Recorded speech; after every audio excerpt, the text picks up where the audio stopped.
जिंदगी की असली उड़ान अभी बाकी है। जिंदगी की असली उड़ान अभी बाकी है। आपके इरादों का इंतज़ार अभी बाकी है। अभी नापा है मुट्ठी भर ज़मीन, आगे सारा आसमान अभी बाकी है। हेलो दोस्तों, आइए आपका अपने यूट्यूब चैनल पर आपका स्वागत है।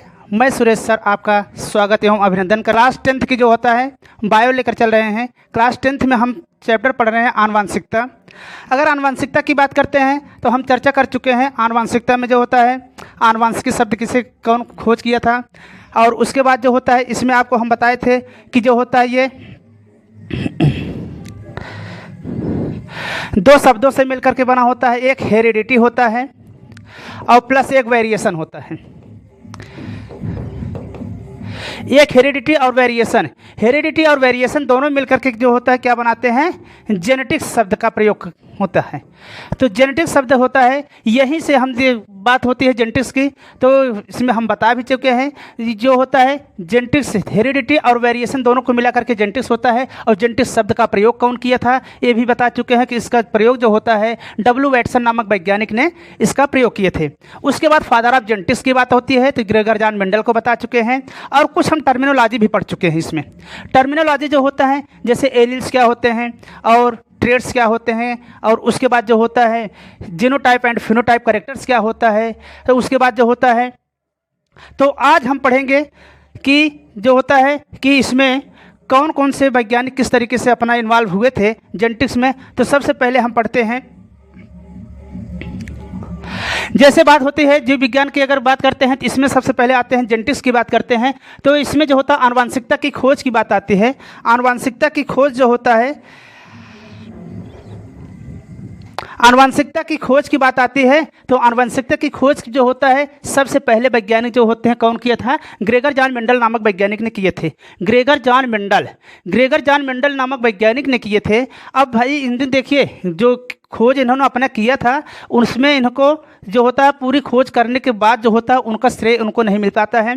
तो इसलिए जो होता है इन्होंने अपना पूरा वर्क जो होता है अपनी इस जेनेटिक्स पर लगा दिए थे। और इसमें जो होता है इसीलिए इनको मतलब ये बोला जाता है कि जैसे इन्होंने क्या किए थे, आनुवंशिकी की नींव डाली थी। और इसीलिए इन्हें क्या बोलते हैं, फादर ऑफ जेनेटिक्स कहते हैं। यह कह सकते हैं कि जो होता है आनुवंशिकी का पिता कहते हैं।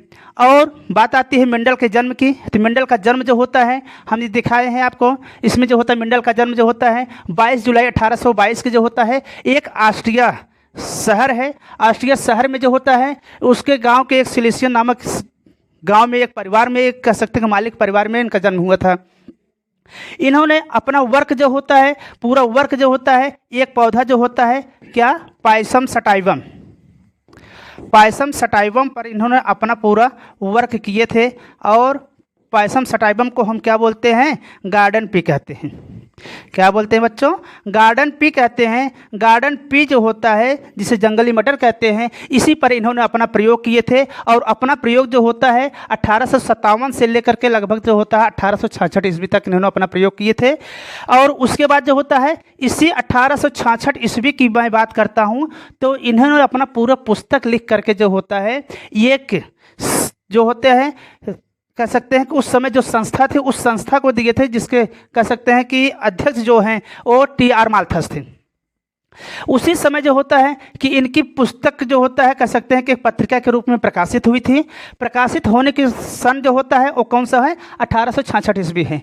तो उस समय जब प्रकाशित हुई थी, प्रकाशित होने के पश्चात इस कह सकते हैं पूरे जेनेटिक्स पर किसी का ध्यान जाता नहीं है।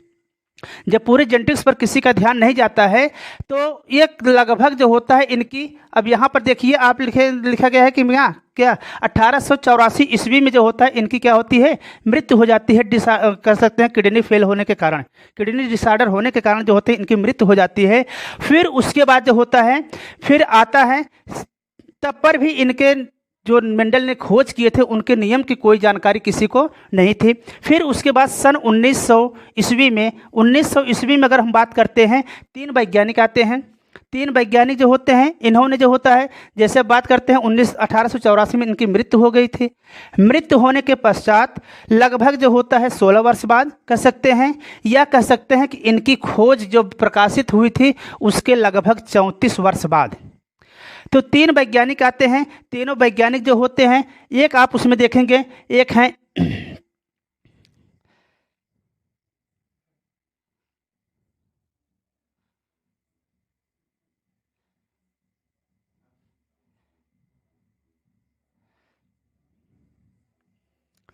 तीन वैज्ञानिक अगर हम देखेंगे तो तीनों वैज्ञानिक की बात करते हैं। इसमें आपके देख लेंगे, एक आते हैं हीगो डे व्रीज आते हैं, दूसरे जो होते हैं कार्ल कोरिन्स आते हैं, और तीसरे वैज्ञानिक हैं एरिक वान सरमैक हैं।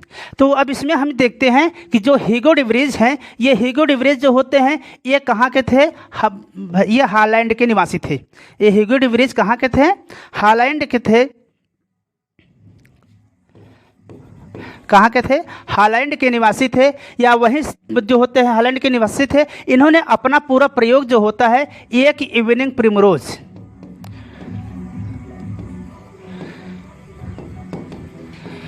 इवनिंग प्रिमरोज,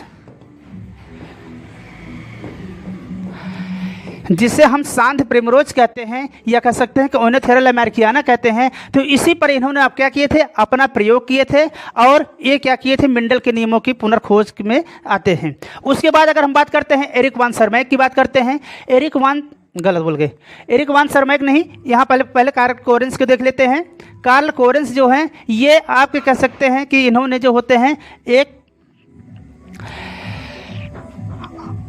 जर्मनी के निवासी थे।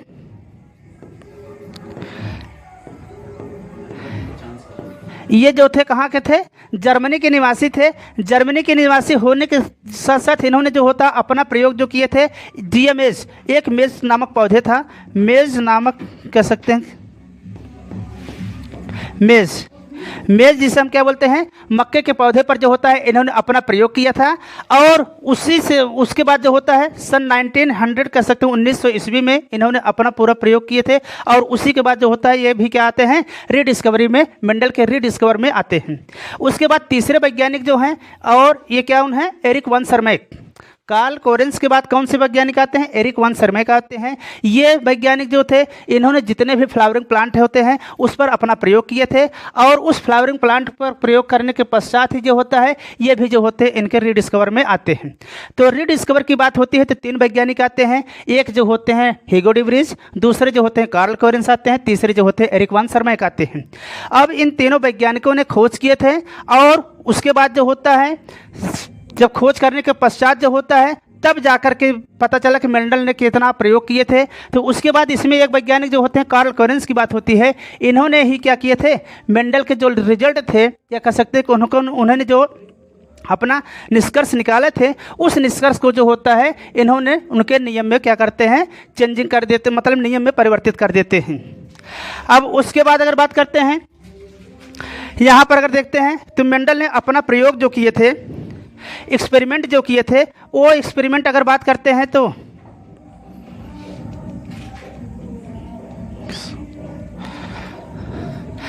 मेंडल ने अपना प्रयोग जो किए थे उन्होंने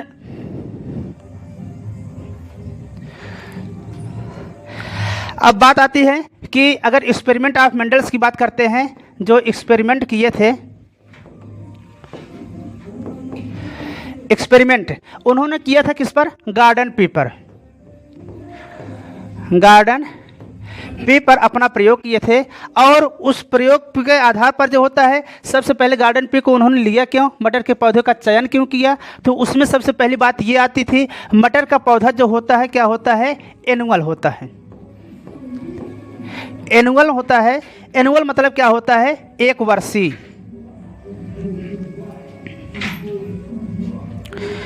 ये क्या होता है? एक वर्षीय।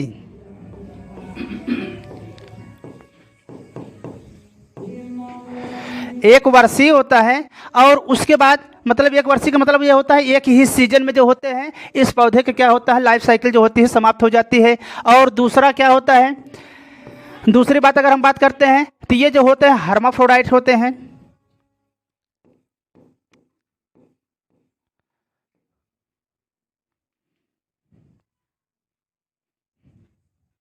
हर्माफ्रोडाइट,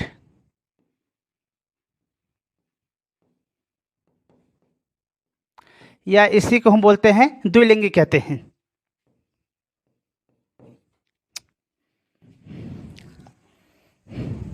इसको बच्चों क्या बोलते हैं?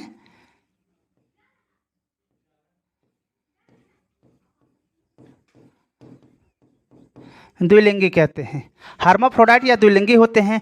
उसके बाद अगर बात करते हैं तीसरा जो होता है, तीसरे की बात करते हैं तो इसमें अगर जैसे हर्माफ्रोडाइट है तो कह सकते हैं कि मेल और फीमेल फ्लावर, या कह सकते हैं मेल और फीमेल गैमेट जो होते हैं क्या होते हैं, एक ही पुष्प पर पाए जाएंगे। जब मेल और फीमेल गैमेट एक ही पुष्प पाए जाते हैं तो वहाँ से जो होता है मेल, या कह सकते हैं कि नर युग्मक को हटा देना, मेच्योर से पहले या परिपक्व होने से पहले अगर नर युग्मक को हटा देते हैं तो वहाँ पर एक प्रक्रिया ये थी कि इमैस्कुलेशन होता था।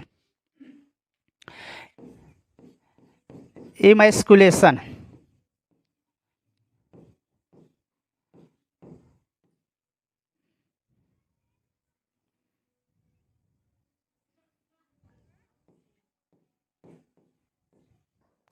इमैस्कुलेशन, इमैस्कुलेशन होता है। इसमें यह कहा जाता है कि परिपक्व होने से पहले जो होता है अगर नर युग्मक या कह सकते हैं कि मेल गैमेट को हटा देना, पुष्प से हटा देना ही प्रक्रिया क्या कहलाती है? इमैस्कुलेशन कहलाती है। और उसके बाद जो होता है इसमें अगर बात करते हैं अगले इसके लक्षण में बात करते हैं तो इसमें जो होता है बहुत से लक्षण थे, या कह सकते हैं कि ये जो होता है मार्फोलॉजिकली बहुत डिफरेंस थे। मार्फोलॉजिकली अगर मार्फोलॉजिकली की बात करते हैं उसे दृश्य रूपी बोलते हैं, या कह सकते हैं बाहर से देखने पर इनमें क्या होता है बहुत परिवर्तन थे। जैसे कुछ मटर के पौधे छोटे रहते थे, कुछ बड़े होते थे, या कह सकते हैं उनके फ्लावर की बात करते हैं तो उनके फ्लावर जो होते हैं कुछ क्या होते हैं रेड कलर के होते हैं, कुछ क्या होते हैं वाइट कलर के होते हैं। तो इन सभी तरीके से जो होता है मेंडल ने क्या किया था, अपना प्रयोग जो होता है मटर के पौधे पर किए थे, और इसीलिए जो होता है उन्होंने अपने मटर के पौधे का क्या किए थे, चयन किए थे। अब अगर बात करते हैं उन्होंने अपना चयन किया क्यों, अगर बात करते हैं तो उसमें जो होता है मेन रूप से जो होते हैं कह सकते हैं कि 7 पेयर ऑफ कंट्रास्ट करेक्टर।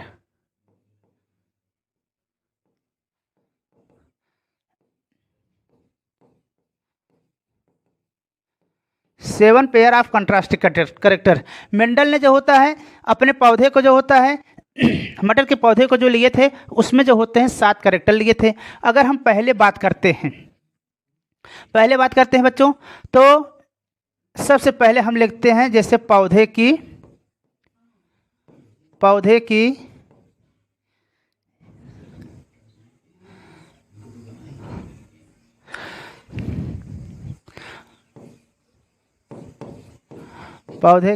लंबाई। तो पौधे की लंबाई में अगर बात करते हैं तो इसमें हम आपको इसके पहले बता चुके हैं कि एक होता है डोमिनेंट कैरेक्टर्स होता है जिसे हम प्रभावी लक्षण कहते हैं, एक होता है रिसेसिव कैरेक्टर होता है जिसे हम क्या बोलते हैं, अप्रभावी कहते हैं। डोमिनेंट की बात करते हैं तो जिससे उसमें हम अगर क्रॉस कराते हैं, क्रॉस कराने के पश्चात, अच्छा इसको देख लीजिए थोड़ा सा, तब उसके बाद उसमें बताते हैं। जैसे अगर हम बात करते हैं यहाँ पर जैसे लेते हैं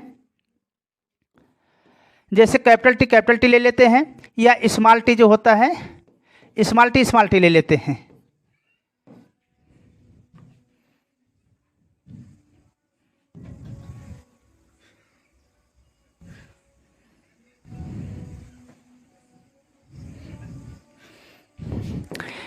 स्मॉल टी ले लेते हैं। और उसके बाद क्या होता है कैपिटल टी से अगर यहाँ पर हम जैसे क्रॉस कराते हैं तो यहाँ पर एक आ गया आपका क्या कैपिटल टी आएगा, और एक यहाँ पर आता है क्या स्मॉल टी। इन दोनों का अगर हम क्रॉस करा देते हैं तो यहाँ क्रॉस कराने के पश्चात क्या होता है कैपिटल टी स्मॉल टी प्राप्त होता है। अब इधर ध्यान दीजिए, इसमें क्या होता है कि यहाँ पर अगर हम बात करते हैं ये जो होता है अगर लंबा पौधा रहेगा, लंबा रहता है, और ये कैसा रहता है, बौना रहता है। जब लंबा और बौने के जैसे क्रॉस कराते हैं, क्रॉस कराने के पश्चात जो होता है यहाँ पर कौन सा लक्षण दिखाई पड़ता है, लंबा दिखाई पड़ता है। लंबा दिखाई पड़ता है तो जो अब इसी को हम क्या बोलते हैं, F1 जनरेशन कहते हैं। तो अगर दो विपरीत लक्षणों को ध्यान में रख कर हम क्रॉस कराते हैं तो जो लक्षण हमें जो होता है F1 जनरेशन में दिखाई पड़ता है हम उसको क्या बोलते हैं, प्रभावी लक्षण कहते हैं। और जो लक्षण नहीं दिखाई पड़ता है उससे हम क्या बोलते हैं, अप्रभावी लक्षण कहते हैं। तो इसी के आधार पर जो होता है मेंडल ने अपने 7 कैरेक्टर्स लिए थे। 7 कैरेक्टर्स को हम देखते हैं। अब यहाँ पर देखते हैं जैसे सबसे पहले लिखा गया है क्या, पौधे की लंबाई। तो पौधे की लंबाई की बात करते हैं तो इसमें जो होता है इसमें देख लीजिए, जैसे इसको लिख देते हैं क्या, एक लक्षण लिख देते हैं, लक्षण, दूसरा प्रभावी, और यहाँ पर लिख देते हैं अप्रभावी।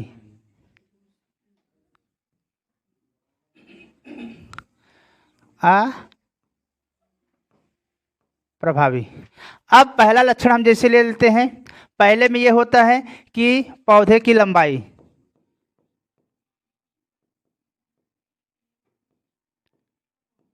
पौधे की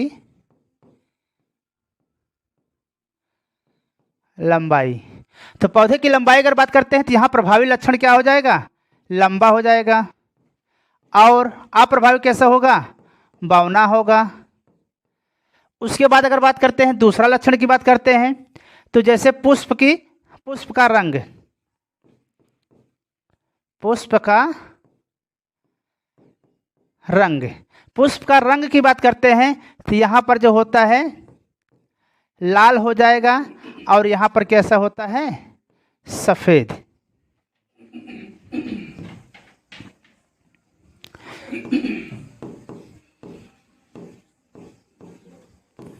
सफेद होता है। अगर तीसरे की बात करते हैं, तीसरा लक्षण कौन सा होता है, पुष्प की स्थिति, पुष्प की स्थिति में बात करते हैं,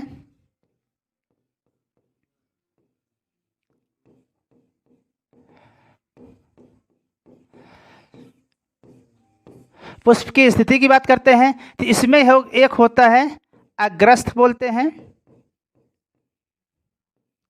दूसरा क्या होता है, कक्षस्थ।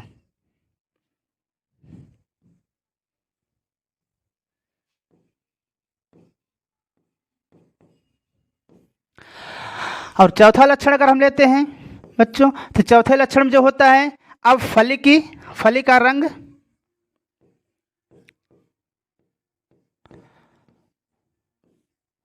फली का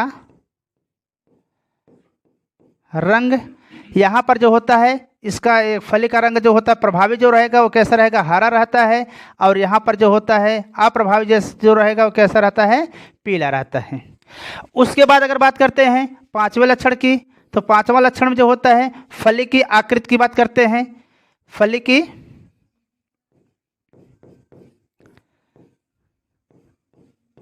आकृति, फली की आकृति की बात करते हैं तो इसमें जो होता है कह सकते हैं कि एक स्मूथ होता है, या कह सकते हैं कि एक संकीर्ण होता है,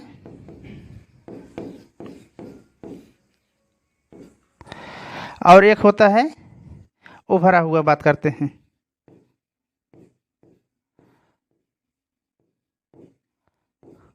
या इसको इंग्लिश में बोलते हैं इन्फ्लेटेड कहते हैं। और छठा जो होता है बच्चों, छठा जो होता है बीज की आकार, बीज की आकृति,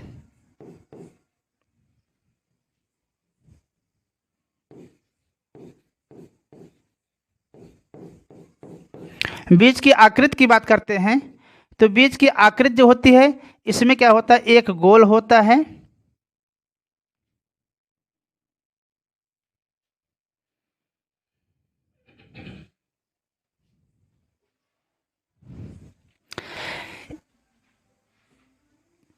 बंद कर रहे।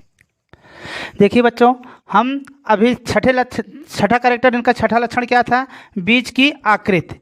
अगर बीज की आकृति की बात करते हैं तो जो हमारा प्रभावी लक्षण होता है कौन सा था, गोल था या गोलाकार था, और जो अप्रभावी लक्षण था वो कैसा था, झुर्रीदार था। उसके बाद सातवां लक्षण जो होता है, यहाँ पर आते हैं बीज पत्रक,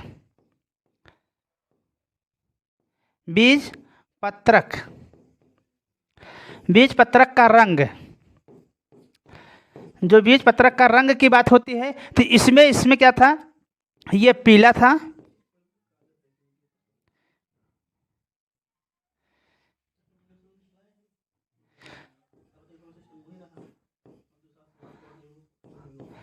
इसमें कैसा था, पीला था, और अप्रभावी में कैसा था, हरा था।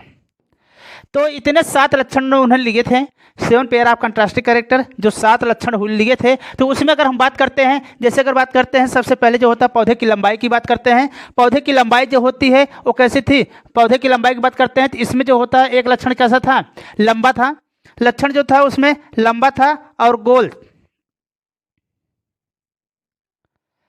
लंबा था। और अप्रभावी लक्षण कैसा था, बौना था, लंबा और बौना थे। और उसके बाद अगर हम बात करते हैं पुष्पों का रंग के, पुष्प का रंग जो था उसमें एक जो होता है कैसा था, लाल था, और दूसरा कैसा था, अप्रभावी कैसा था, सफ़ेद था।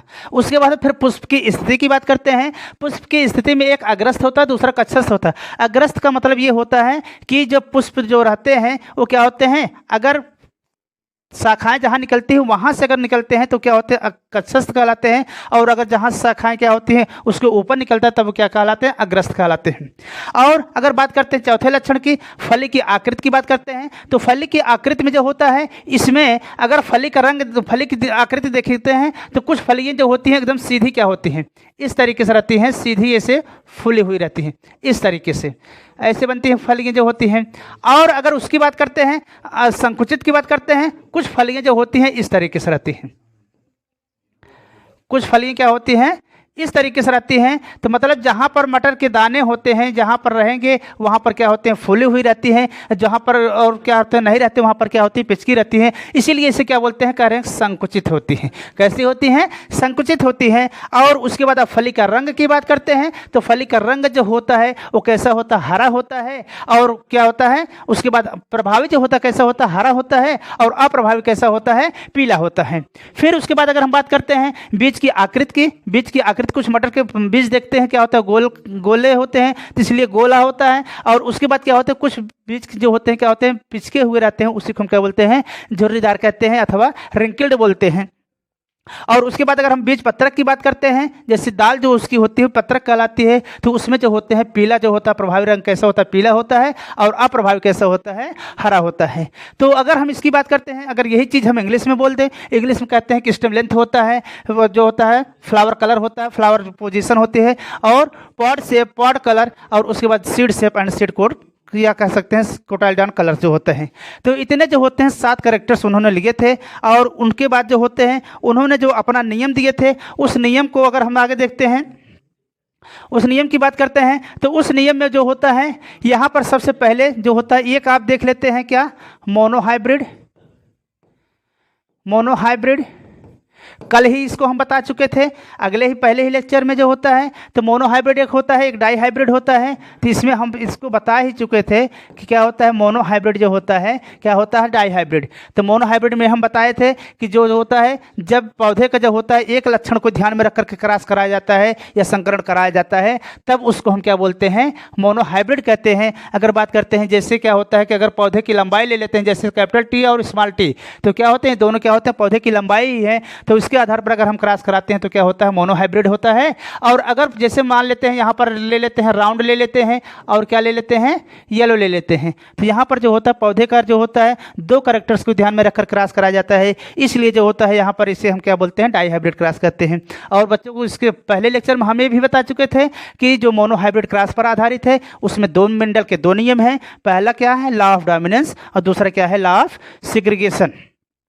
और डाईहाइब्रिड की अगर हम बात करते हैं तो इस डाईहाइब्रिड क्रॉस पर जो होता है उनके जो होता है थर्ड नियम जो होता है वो क्या होता है, डाईहाइब्रिड क्रॉस पर आधारित है। और उसके बाद जो होता है इस पर कौन सा नियम है, लॉ ऑफ इंडिपेंडेंट असॉर्टमेंट कह सकते हैं, या उसको हिंदी में बोलेंगे तो क्या होता है, स्वतंत्र अभिवन का नियम कहते हैं, जो ये डाईहाइब्रिड क्रॉस पर क्या होता है, आधारित है। अब बच्चों अगर हम बात करते हैं इसमें, अगर हम देखते हैं तो सबसे पहले हम बात करते हैं मेंडल के लॉ ऑफ मेंडल्स,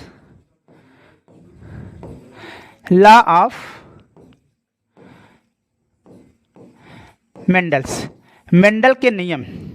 तो मेंडल के नियम की बात करते हैं तो बच्चों इसमें हम जानते हैं कि 3 नियम होते हैं। पहला क्या होता है, प्रभाविता का नियम जिसे हम कहते हैं। दूसरा क्या होता है, दूसरा जो होता है पृथक्करण का नियम जो होता है, या इसे हम बोलते हैं इंग्लिश में अगर हम बोलते हैं तो लॉ ऑफ सेग्रीगेशन कहते हैं, या law of parity of gamete भी बोलते हैं। और तीसरा नियम जो होता है क्या होता है, वह तीसरा नियम जो होता है उसे हम लॉ ऑफ इंडिपेंडेंट असॉर्टमेंट कहते हैं या पृथक्करण का नियम कहते हैं। तो बच्चों सबसे पहले हम पहला नियम देखते हैं। तो पहला नियम इनका जो होता है, सबसे पहले अगर बात करते हैं तो पहले नियम की बात करते हैं तो इसमें जो होता है, अगर हम पहला नियम देखेंगे, पहला नियम जो होता है जिसे हम क्या बोलते हैं, लॉ ऑफ इंडिपेंडेंट कहते हैं। सबसे पहले हम देखते हैं पहला नियम इनका जो होता है लॉ ऑफ डोमिनेंट।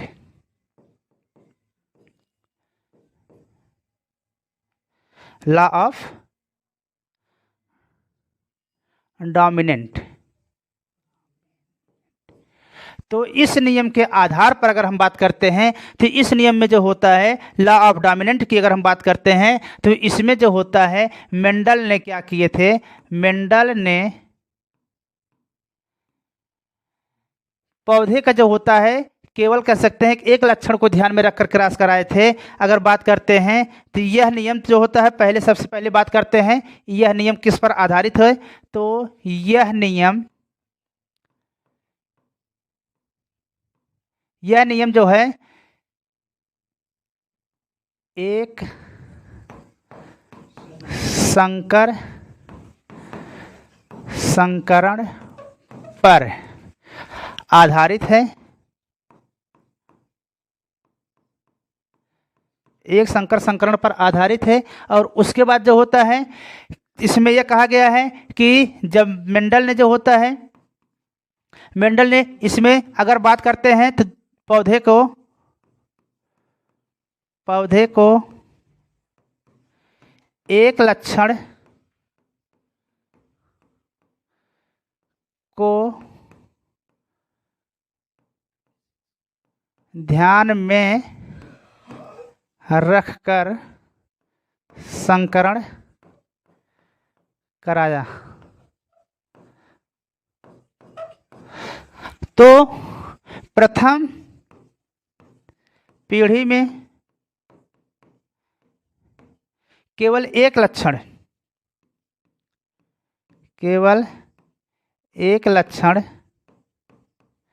दिखाई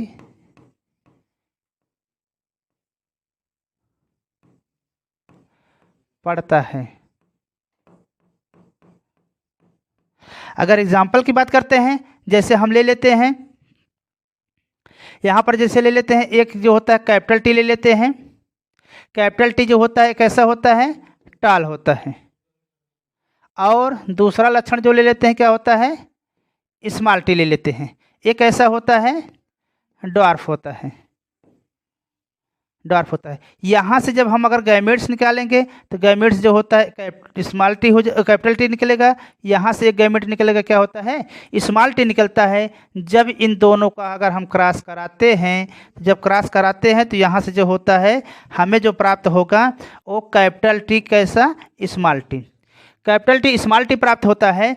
अब यहाँ पर कैपिटल टी स्मॉल टी प्राप्त होने के साथ साथ एक ऐसा रहता है, लंबा रहता है। कैसा रहता है, लंबा रहता है, या कह सकते हैं टाल होता है। ये आपका कौन सा जनरेशन होगा, F1 जनरेशन होता है।